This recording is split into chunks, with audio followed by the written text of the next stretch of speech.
اللہ کہتے ہیں اتیتہ ہرولتن، میں اس کے طرف دوڑ دوڑ کے آتا ہوں، اس کو محروم ہونے نہیں دیتا۔ اس لیے میرے بھائیوں، اللہ کے قریب ہونے کی کوشش کریں، پابندی کریں، فرائض کی پابندی کریں، نوافل کی پابندی کریں، ذکر کا اہتمام کریں، تلاوت کا اہتمام کریں، وظائف کا اہتمام کریں، اور جو شیوخ نے آپ کو کچھ پڑھنے کے لیے دیا اس کی پابندی کریں، اللہ سے دعاؤں کا اہتمام کریں، اور قرآن مجید کی تلاوت کا خاص ذوق پیدا کریں۔ ان ساری چیزوں کے ذریعے اللہ کا قرب نصیب ہوتا ہے۔ یہ سب چیزیں اس میں آ گئی، میں نے اشارتاً کہہ دیا۔ فرائض تو ہم کو معلوم، لیکن میں نے کہا نا کہ کچھ فرض ہم کو معلوم بھی نہیں ہے، جس کی طرف میں نے اشارہ دیا۔ اللہ کی محبت فرض ہے۔ آپ کہیں گے کہاں فرض ہے؟ قرآن مجید کے اندر موجود ہے۔ اور فرض ہی نہیں، میں اس کے ساتھ ایک اور بات بتاؤں، قرآن و حدیث ہی کی روشنی میں اللہ کی اور اللہ کے رسول کی محبت اس قدر ہونی بھی فرض ہے کہ اتنی محبت والدین کی بھی نہ ہو، اتنی محبت بیوی بچوں سے بھی نہ ہو، اتنی محبت مال دولت سے بھی نہ ہو، اتنی محبت کسی رشتہ دار سے نہ ہو، ایسی محبت کسی اور سے نہ ہو۔ ایسی محبت کا ہونا بھی فرض ہے۔ حدیث میں آتا ہے، اللہ کے نبی علیہ السلام نے ارشاد فرمایا کہ تم میں سے کوئی آدمی اس وقت تک کامل مومن نہیں ہو سکتا، لا یؤمن احدکم حتی اکون احب الیہ من والدہ وولدہ والناس اجمعین۔ کوئی آدمی تم میں سے کامل مومن نہیں ہو سکتا جب تک کہ میری ذات اس کے نزدیک، اس کے بچوں سے، اس کے والدین سے، بلکہ تمام انسان اور اللہ کے رسول کی محبت سب چیزوں سے غالب ہونی چاہیے۔ قرآن مجید کے اندر بھی آیت موجود ہے۔ اللہ تعالیٰ نے قرآن میں فرمایا، قل ان کان آباؤکم وابناؤکم وازواجکم وعشیرتکم واموال اقترفتموها وتجارۃ تخشون کسادها ومساکن ترضونها احب الیہ من والدہ وولدہ والناس اجمعین، نہیں، ومساکن ترضونها احب الیہ،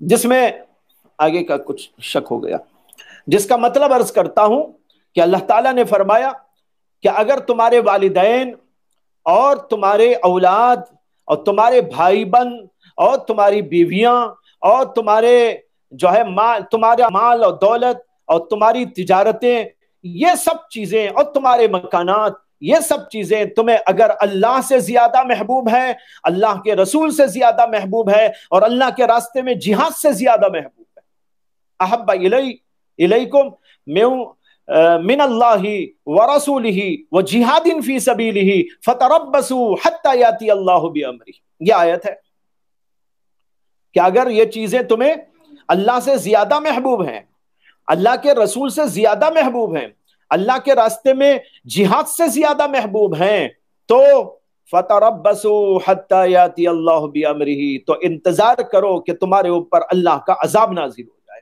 معلوم ہوا اللہ اور اللہ کے رسول کی محبت، دین کی محبت، اور دین کے لیے محنت، اور دین کے لیے جہاد کی محبت ساری چیزوں، ساری کائنات کی چیزوں سے سب سے زیادہ بڑی ہوئی ہونی چاہیے۔ یہ اللہ کا مطالبہ ہے۔ تو معلوم ہوا کہ یہ بھی ایک فرض ہے، لیکن اس فرض کے اندر بھی غفلت ہے۔ تو اس طرح کچھ چیزیں معلوم کرنا ہے اور پھر کچھ چیزوں پر عمل کرنا ہے۔ تو یہاں آج چند باتیں آپ کے سامنے آ گئی، کچھ باتیں ابھی باقی ہیں جو اللہ کے قرب کے سلسلے میں عرض کرنی ہے۔ جو آج باتیں آئی اس میں پہلی بات تو تھی نفس اور دل کا تزکیہ، اور دوسری بات تھی کہ قلب کا تہلیہ، اور تیسری بات یہ عرض کی گئی تھی اسی تہلیے کے سلسلے میں کہ اپنے دل کو اور اپنے ظاہر کو اور باطن کو کچھ چیزوں سے آراستہ اور پیراستہ کرنا، اور اس کے اندر یہ چیزیں آپ کے سامنے عرض کی گئی۔ یہ سب چیزوں کو اختیار کرنے سے اللہ تبارک و تعالیٰ کا قرب نصیب ہوتا ہے۔ آہستہ آہستہ اپنے آپ کو آگے بڑھاتے رہنا چاہیے، مایوسی کے شکار نہیں ہونا چاہیے، اور اسی لیے وہ حدیث بھی میں نے آپ کے سامنے سنا دی جس میں اللہ کہتے ہیں، اللہ کے نبی علیہ السلام نے اللہ کی طرف سے اس کو نقل کیا ہے کہ جو بندہ میرے سے قریب ہوتا ہے ایک بارش، میں اس کے قریب ہوتا ہوں ایک ہاتھ، جو میرے سے قریب ہوتا ہے ایک ہاتھ، میں اس کے قریب ہوتا ہوں 2 ہاتھ، اور جو چل کے آتا ہے میری طرف میں اس کی طرف دوڑ کے آتا ہوں۔ جب یہ صورتحال ہے تو مایوس ہونے کی کیا بات ہے، اس کے لیے تھوڑی سی محنت کی ضرورت ہے۔ اللہ تبارک و تعالی مجھے بھی آپ کو بھی اس کی توفیق عطا فرمائے، اور جو کچھ سنا گیا اس پر عمل کی بھی اللہ ہم سب کو توفیق عطا فرمائے۔ وآخر دعوانا ان الحمد للہ رب العالمین۔ دعا کر لیجئے۔ اللہم صلی علی سیدنا مولانا محمد وعلی آل سیدنا مولانا محمد وبارک وسلم۔ ربنا آتنا فی الدنیا حسنة وفی الآخرة حسنة وقنا عذاب النار۔ ربنا لا تزغ قلوبنا بعد إذ هديتنا وهب لنا من لدنك رحمة إنك أنت الوهاب۔ ربنا لا تجعلنا فتنة للقوم الظالمين ونجنا برحمتك من القوم الكافرين۔ ربنا لا تؤاخذنا إن نسينا أو أخطأنا۔ ربنا ولا تحمل علينا إصرا كما حملته على الذين من قبلنا۔ ربنا ولا تحملنا ما لا طاقة لنا به واعف عنا واغفر لنا وارحمنا أنت مولانا فانصرنا على القوم الكافرين۔ لا إله إلا الله الحليم الكريم، سبحان الله رب العرش العظيم، الحمد لله رب العالمين۔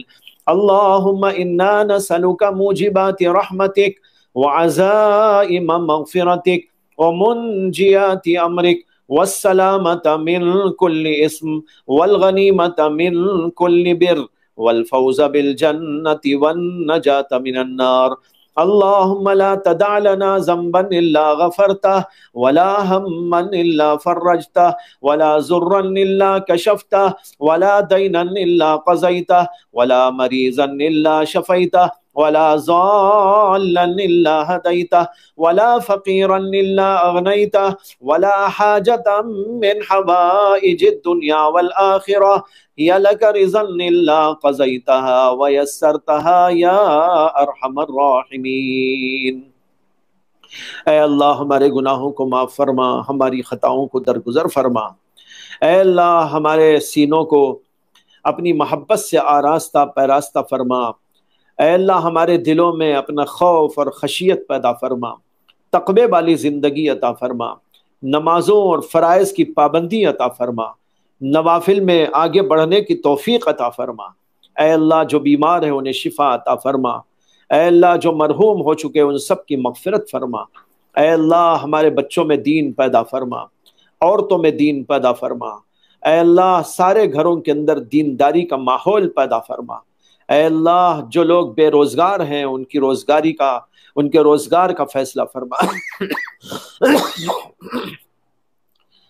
اے اللہ جو پریشان حال ہے ان کی پریشانیوں کو دور فرما۔ اے اللہ ہم سب کی حاجتوں کو ضرورتوں کو پورا فرما۔ اے اللہ آپ ہی مشکل کشا ہیں، اے اللہ آپ ہی حاجت روا ہیں، اے اللہ ہر چیز آپ ہی کے اختیار میں ہے۔ اے اللہ آپ جو چاہتے ہیں وہی ہوتا ہے۔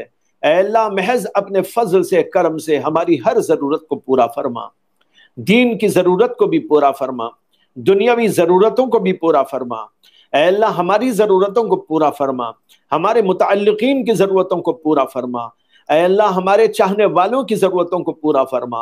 اے اللہ ہمارے اساتذہ کی ضرورتوں کو پورا فرما۔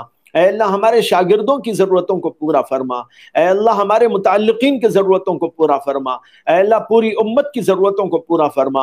اے اللہ امت مسلمہ کے حال پر رحم فرما، کرم فرما۔ اے اللہ جو اس وقت میں صورتحال ہے اے اللہ اس کے اندر اے اللہ ہم سب کے سب آپ کے جناب کے اندر توبہ کرتے ہیں، استغفار کرتے ہیں۔ اے اللہ آپ ہی سے مدد چاہتے ہیں، آپ ہی کے در کے اوپر سر رکھتے ہیں، آپ ہی کے سامنے ہاتھ پسارتے ہیں۔ اے اللہ ہماری ہر ضرورت کو، ہماری ہر مشکل کو، ضرورت کو پورا فرما، ہر مشکل کو آسان فرما۔ اے اللہ ہماری ہر طرح ہماری مدد فرما اور نصرت فرما۔ اے اللہ محض اپنے فضل سے کرم سے ہم جب تک زندہ رہیں دین اسلام کی زندگی عطا فرما، سنتوں والی زندگی عطا فرما، تقوی والی زندگی عطا فرما، اسلام کے اوپر کامل یقین کے ساتھ زندگی عطا فرما، موت کے وقت ایمان اور کلمے کی موت نصیب فرما۔ اے اللہ ہماری اس دعا کو محض اپنے فضل سے کرم سے قبول فرما.